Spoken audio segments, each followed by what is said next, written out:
ជំរាបសួរបងប្អូនទាំងអស់គ្នាថ្ងៃនេះគឹមសូមបង្ហាញពីរបៀបធ្វើបង្អែមជាខ្ទិះដូងខ្ចីតើមានគ្រឿងផ្សំអ្វីខ្លះសូមទស្សនាទាំងអស់គ្នាទាំងនេះគឺជាគ្រឿងផ្សំសម្រាប់ធ្វើបង្អែមមានចេកណាំវ៉ាចំនួន1ស្និតម្សៅពោតទឹកដោះគោខាប់ល្ងសណ្តែកបាយស្ករសគ្រាប់សាគូអំបិលដូងនិងដូងខ្ចីជាចុងក្រោយមានស្លឹកតើយជាបន្តមកទៀតយើងយកសណ្តែកបាយចំនួន100ក្រាមត្រាំជាមួយនឹងទឹកក្តៅរយៈពេល1ម៉ោង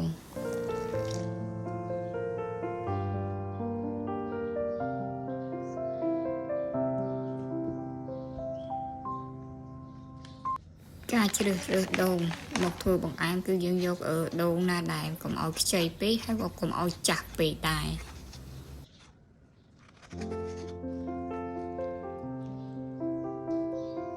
បន្ទាប់ពីសាច់ដូងយើងបានកោសហើយយើងទុកសាច់ដូងនោះមួយឡែកសិនយើងប្រើចេកណាំវ៉ាចំនួន1ស្និត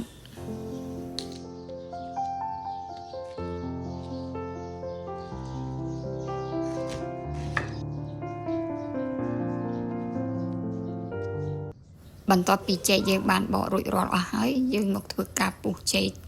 ជា4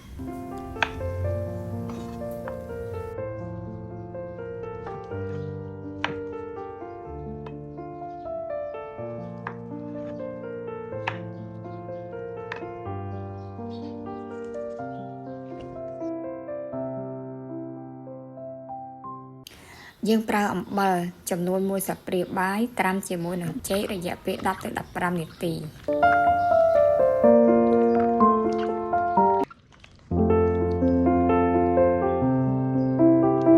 ជាបន្តមកទៀតយើងធ្វើការច្របាច់ខ្ទិះដូងចំពោះខ្ទិះដូងនេះវិញដែរគឺយើងប្រើចំនួន500ក្រាមដោយប្រើជាមួយនឹងទឹកក្តៅ100មីលីលីត្រ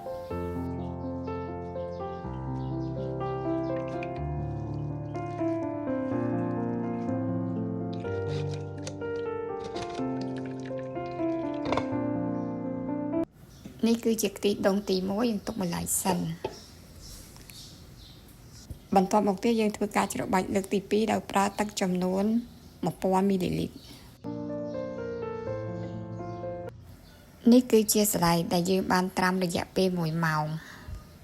ឥឡូវយើងមកធ្វើការលាងទឹកឲ្យបានស្អាតលាងឲ្យបាន2ទៅ3ទឹក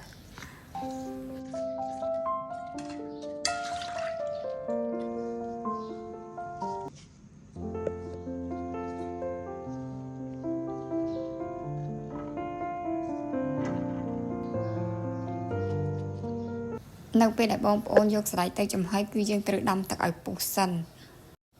នៅកំឡុងពេលដែលសណ្តែកយើងកំពុងតែចំហុយយើងងាកមកធ្វើការលាងចេកចំពោះការលាងចេកគឺបងប្អូនត្រូវលាងឲ្យបាន2ទៅ3ដង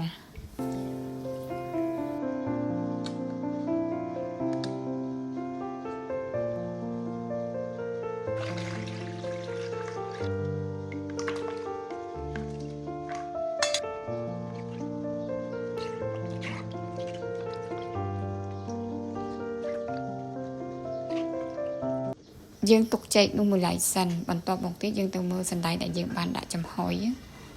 ថាវាផុយហើយឬនៅឥឡូវឃើញថាសណ្តែកយើងបានផុយល្អហើយយើងលើកទុកមួយឡែកសិនម្សៅសាគូយើងយកទៅធ្វើការស្ងោររយៈពេល10ទៅ15នាទី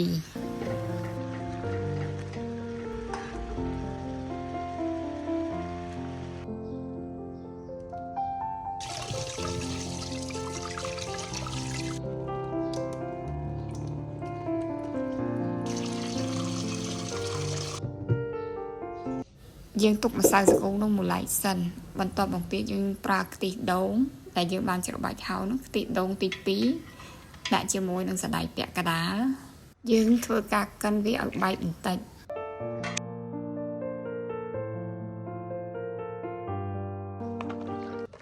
ជាបន្តមកទៀតខ្ញុំសូមបង្ហាញពីរបៀបធ្វើហើយយើងយកចេកដែលបានលាងហើយនោះមកចាក់ចូល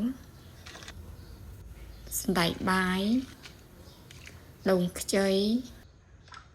អំបិល1ស្លាបព្រាកាហ្វេម្សៅសាគូស្ករសយើងប្រើចំនួន100ក្រាមសិនទឹកដោះគោខាប់40ក្រាមយើងធ្វើការភ្លក់រសជាតិដោយសាររសជាតិអត់សូវផ្អែមយើងបន្ថែមស្ករសចំនួន40ក្រាមទៀតជាចុងក្រោយយើងដាក់ខ្ទិះដូងដើមនៅពេលដែលយើងដាក់ខ្ទិះដូងចុងក្រោយគឺយើងត្រូវឲ្យបង្អែមនឹងពុះសិនឲ្យពុះមួយពុះទៅពន្លត់ភ្លើងជាការស្រេចឥឡូវបង្អែមរបស់យើងបានឆ្អិនរួចរាល់អស់ហើយម្សៅពោតយើងប្រើចំនួន1ស្លាបព្រាកាហ្វេយើងប្រើទឹកក្នុងបរិមាណល្មមនេះគឺជាល្ង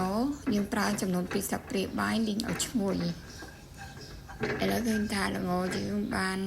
ក្រហមព្រឿងហើយយើងទុកម្លាយសិនជាបន្ទាប់មកទៀតយើងមកធ្វើទឹកខ្ទិះអំបិលប្រើបន្តិចកូរឲ្យសព្វទឹកម្សៅពោតយើងប្រើបន្តិចចំពោះការប្រើទឹកម្សៅពោតគឺបងប្អូនមិនចាំបាច់ប្រើឲ្យច្រើនពេកនោះទេបន្តមកទៀតយើងបុកល្ងឲ្យបានម៉ត់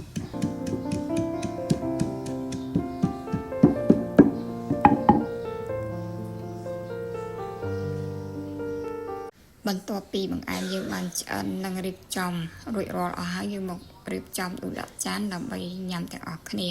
ហើយក៏សូមអរគុណបងប្អូនទាំងអស់គ្នាដែលបានចំណាយពេលវេលាទស្សនាពីដើមទីរហូតដល់ទីបញ្ចប់ចំពោះបងប្អូនដែលមានចម្ងល់